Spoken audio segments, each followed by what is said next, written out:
Hello friends, subscribe कीजिए research spread को और दबाइए इस घंटे को ताकि आप देख सकें हमारी वीडियो सबसे। I want to tell you about the universe.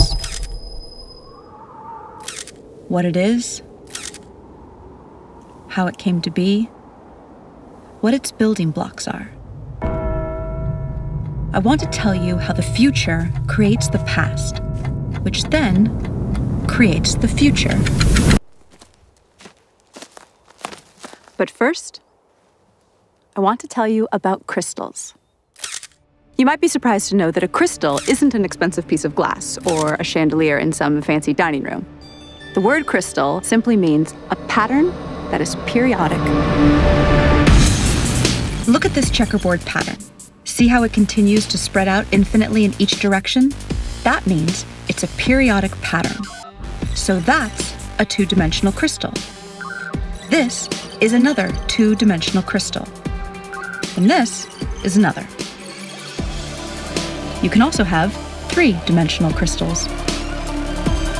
By the way, this 3D glass is called crystal because its atoms are actually arranged in a crystalline pattern.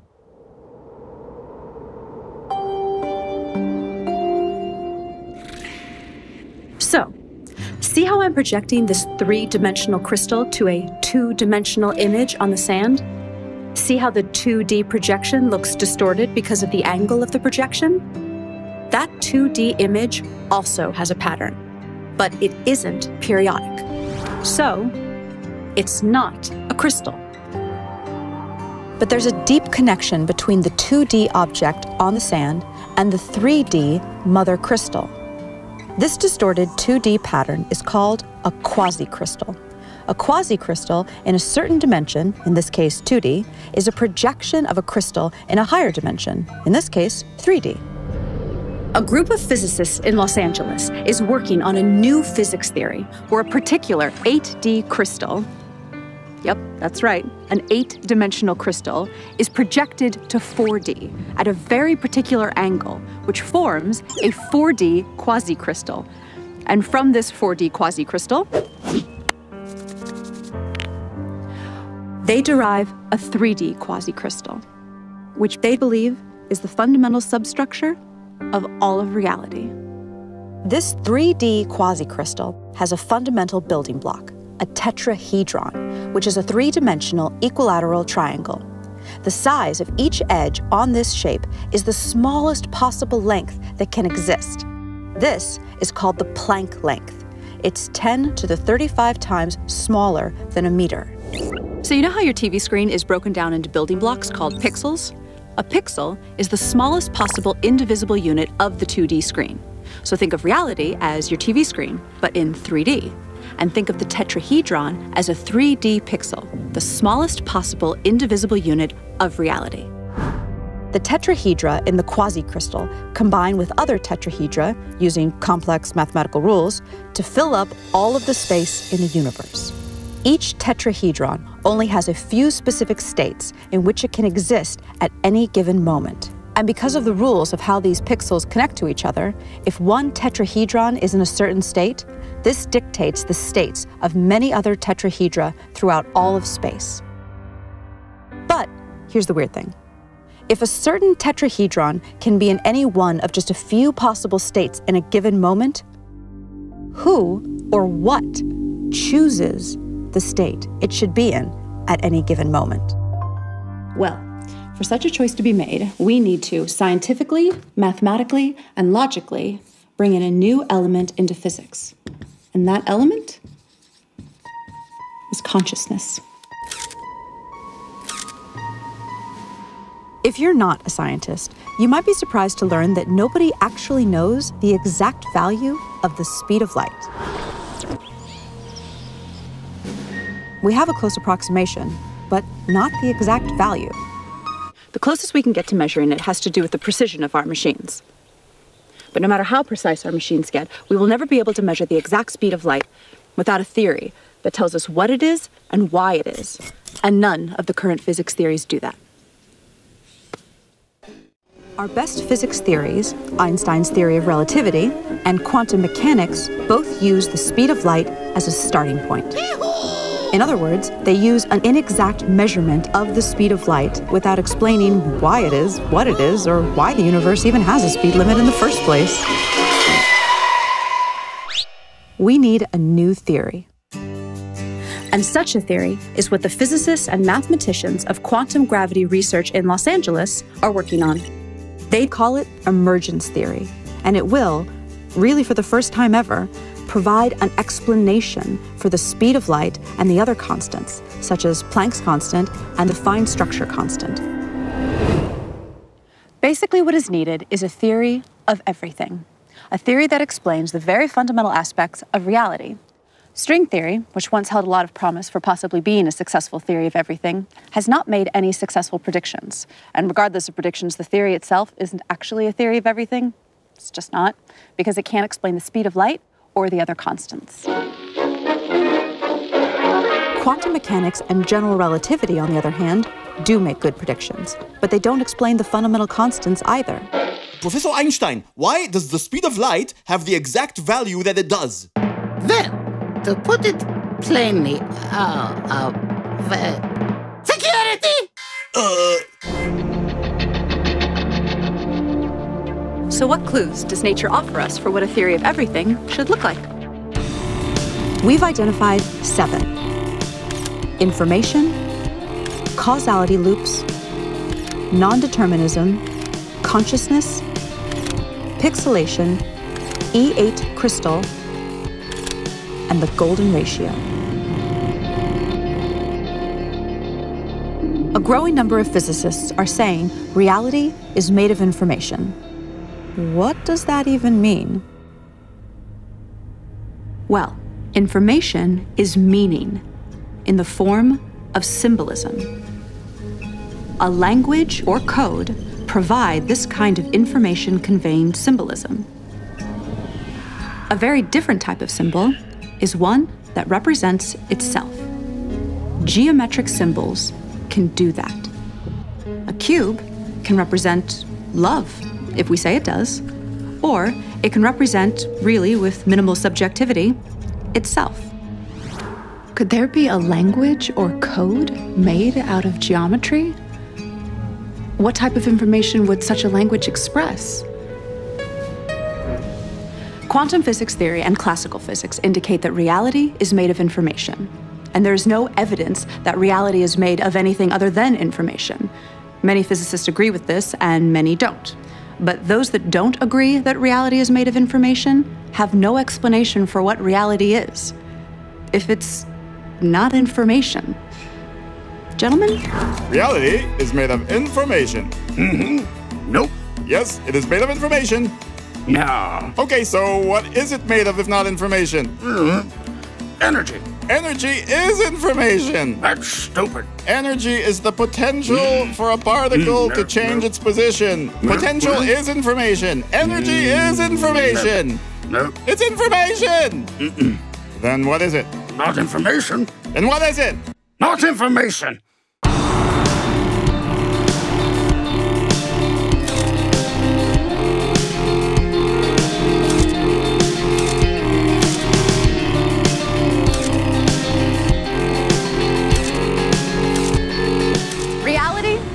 Geometric. A geometric language in the form of geometric symbolism, the type of symbols that represent themselves, might explain how a geometric reality can be made of pure information.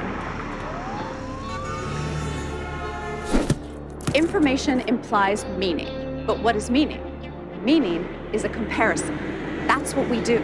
But we do it so fast, we don't realize we're doing it. We look at something and we match it to something from our database. We say, that is a crosswalk. That is a building, not a crosswalk. That is a window, not a building. So meaning is the perception of something relative to something else. So therefore, meaning is subjective and requires choice. Can we get some dramatic music here? Because meaning is subjective, for it to even exist, it needs to be perceived or measured by some form of consciousness. Einstein showed how the past and the future exist simultaneously in one geometric object. So all time exists all the time. Let me say that again. All time exists all the time. I know that sounds kind of weird and unintuitive, but we have to kind of suspend our common sense.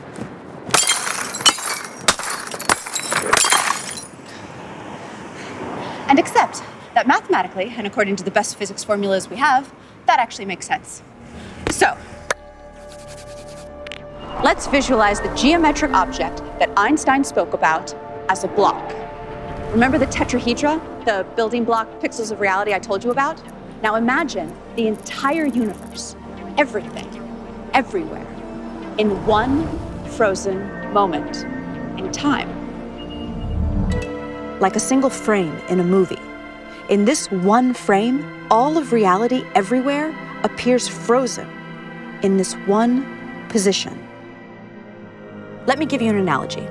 In a movie shot on 35mm film, there are 24 frames a second. There's no actual movement in a movie. There's just a sequence of frozen frames. Now remember how I told you about the Planck length of space, which is the smallest length possible? Well, there is also a Planck length of time, and it is much shorter than 24 frames a second. In fact, it's 10 to the 44 times shorter than a second.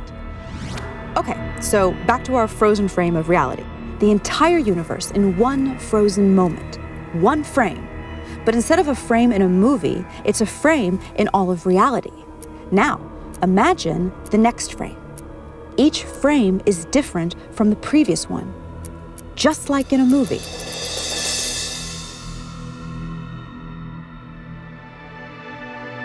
See how all frames exist in Einstein's space-time all at once? Okay, now here's where things get really, really weird. We assume that the past influences the future. That's how we appear to experience reality. But when you look at this block, why would one side be the past and one side be the future? Why go left to right and not right to left? Why can't the future influence the past? Take away the names past and future if that helps you think of this concept. So what if the past influences the future and the future influences the past in an endless feedback loop? So then, the question is, which part of the past is influencing which part of the future and vice versa? And the answer is, all time is affecting all time, all the time. Hi, I need a drink.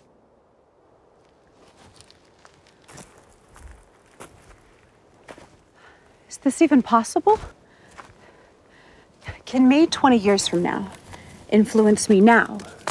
Just as I influence her?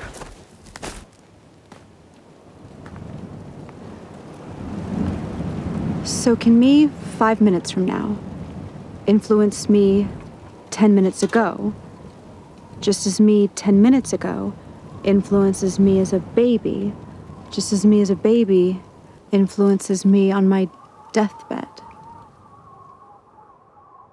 This is too weird to even grasp. But everything we know says this is the way it is. Am I stoned? Okay, so if every moment is co-creating every other moment, both forward and backward in time, then reality would be this massive neural network spanning space and time. This type of network would have one even way stranger quality than anything we've talked about so far. It would be its own creator. But the fact that all time exists all the time does not mean that the future is written in stone, and we're some kind of programmed animation or something. That's what they used to believe, though. Years ago, it was popular to believe in the somewhat bummer idea of reality being a deterministic program playing itself out. Light is scattered by electrons and bounced off electrons. The famous double-slit experiment ruled out determinism. Look it up if you've never heard of it. It's wild and is one of the cornerstones of modern physics. But for now, take my word for it. It ruled out determinism and ushered in a new era of non-determinism, or basically, free will. So, how does free will work? One of the most surprising discoveries of quantum physics is that reality only exists when it is observed. That literally, particles do not exist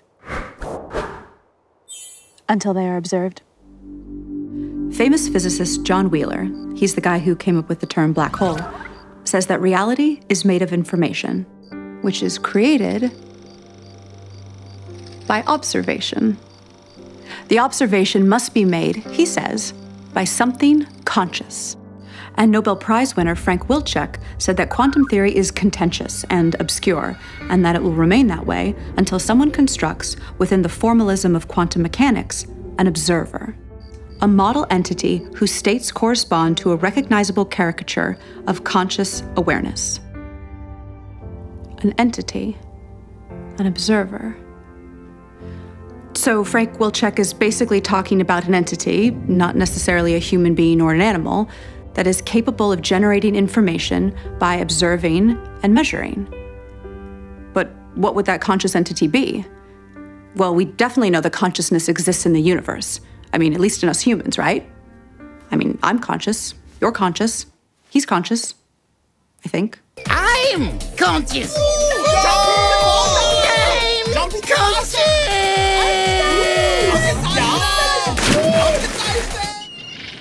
Consciousness relates deeply to physics in ways not yet fully understood.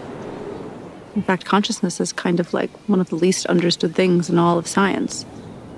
Nobody knows exactly what it is. Weird, right?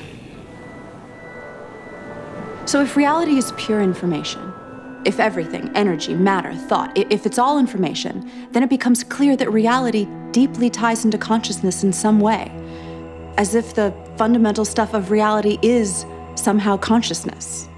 Did consciousness and information somehow emerge in a causality feedback loop? German physicist Werner Heisenberg developed the first equations of quantum mechanics using a type of math called matrix theory. He deduced that space and time were pixelated into indivisible three-dimensional Planck-length units, just like the two-dimensional pixels on your computer screen. It's good to be made of pixels. The mathematics indicated this. Mathematics. I love mathematics. Your pizza, Professor. And pizza. Oh, I love pizza. Especially pixelated pizza. And interestingly, there was no solid experimental evidence for smooth, in other words, not pixelated, space-time. Pizza. Not pixelated! Not pixelated! Pixelated! We are not pixelated. Not pixelated! Yes, you are, morons. Your mother is pixelated! This is smooth. There is no evidence of that. And the mathematics show it is pixelated, so it must be pixelated. Oh, that's interesting. Bullshit. It must be pixelated. Bullshit, bullshit, bullshit, bullshit. On the other hand, most scientists agree that a length can be no shorter than the Planck length, which suggests reality is pixelated. There is no length shorter than the Planck length. That means reality is pixelated. I'm not pixelated. I'm not. Dude, you're kind of being a little like one of those people who deny evolution because they can't handle the fact their ancestors were monkeys. Are you a monkey? Huh? Are you a little monkey? We believe that until a quantum gravity theory of pixelated spacetime is discovered, the issue will remain confusing for everyone. What type of geometric code would describe a pixelated reality? 80 years of smashing particles together in particle accelerators, such as the famous Large Hadron Collider in Geneva, have given us a strange clue that all the fundamental particles and forces convert into one another. Like they literally transform from one to the other, according to a process called gauge symmetry transformation. And all of these conversions correspond to a shape. And not just any shape, an 8-dimensional shape. Now this shape forms a crystal. Now remember, crystals are periodic patterns of a certain shape, like that checkerboard is a 2D crystal made up of squares. So this crystal is of a particular 8-dimensional shape, and this crystal is known as the E8 lattice.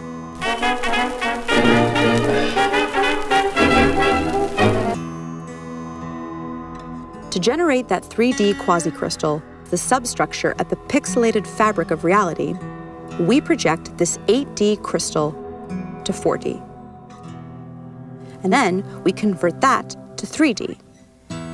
Now, Just like the basic cell shape of the 3D cubic lattice is the cube, the cell shape of the E8 lattice is an 8D shape with 240 vertices. We call it the Gaussian polytope. When the Gaussian polytope is projected to 4D, it becomes two identical shapes of different sizes. The ratio of their sizes is a unique number, 0.618, also known as the golden ratio.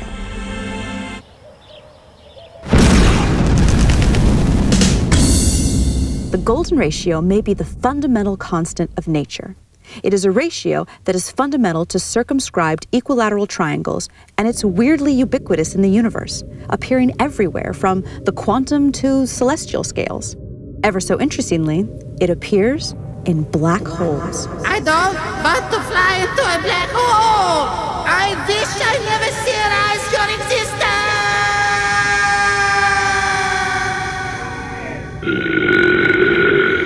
Okay, let's get serious for a second. Here are 3 quick facts for you science heads. The golden ratio is the precise point where a black hole's modified specific heat changes from positive to negative. And it is part of the equation for the lower bound on black hole entropy. The golden ratio even relates the loop quantum gravity parameter to black hole entropy. Why does this support the claim that the golden ratio is the fundamental constant of nature? Because a theory of everything must unite general relativity with quantum mechanics, and a black hole is where these two theories converge at their limits. Okay, so bear with me through some really weird math right now, and I'll reward you with some amazing footage of John Malkovich getting a pie in the face. There's a type of mathematics called matrix mathematics. No, not that type of matrix.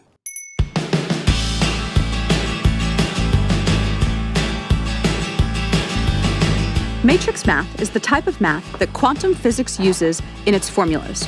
Without getting too technical, this is an example of a matrix. A matrix is just a group of numbers that are arranged in columns and rows. And there's a certain amount of combinations for these numbers inside the matrix. Like if a matrix has 4 numbers inside it, there are 24 different possible combinations for those 4 numbers. Quantum mechanics uses matrices that are binary, so they only contain various combinations of 2 numbers. Each of these combinations of numbers has a value. It's called an eigenvalue. Some eigenvalues are called trivial. These are values like 1, 2, and 0. And some are called non-trivial. And those are all sorts of more complex-looking numbers. So, here's the interesting part. Where's that interesting part? Oh, yes, here. The highest probability non-trivial eigenvalues that show up in binary matrices are, ready for this, the golden ratio and -1 over the golden ratio. So we now see a deep link between black holes and quantum mechanics because the golden ratio appears deeply in both black hole physics and in quantum mechanics. Okay. Good job bearing with me. So, here's your reward. John Malkovich getting a pie in the face. No, no. But I'm not John Malkovich. Pie! The golden ratio appears to startling accuracies in many other ways throughout the universe in scales both large and small. It is so prevalent that its existence simply cannot be looked at as coincidental. In the past, the appearance of this ratio has usually been ignored by scientists because they had no way to explain it. So interest in it was considered the stuff of amateur scientists. But now, for the first time, a rigorous quantum gravity theory is being developed, which predicts the golden ratio's existence, literally, everywhere. So what would a theory of everything look like that answers these 7 clues we just presented? Information, causality loops, non-determinism, consciousness, pixelation, E8 crystal, and the golden ratio. So we think reality is a mosaic-like code or language at the smallest scale of reality possible, which is called the Planck length. Particle accelerator data tells us that all particles and forces relate to one another according to a higher dimensional crystal called the E8 lattice. But reality appears to be 3D, So we project a slice of this E8 crystal down to 3D, which produces a quasicrystal code or language. And that allows these geometric symbols to build up to the ordinary world of particles and forces that we see around us. Now, this geometric language has rules, but it also has syntactical freedom like any language. And that requires some notion of a chooser to choose the free steps in the language. Now, the notion of randomness doesn't work so well when it comes to codes because meaning starts to break down. Besides, there's no decent experimental evidence for randomness in nature in the first place. A universal collective consciousness is one answer, but that sounds new age and religious.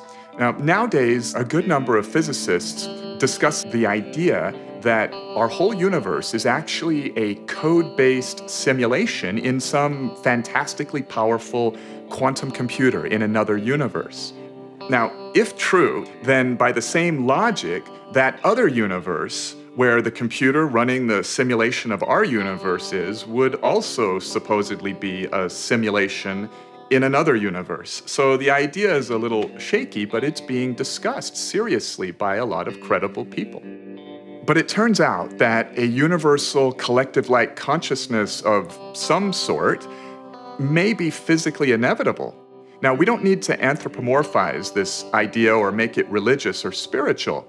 To follow why, let us start with the idea of the collective behavior of cells in your body, each a single-celled microbe living its life.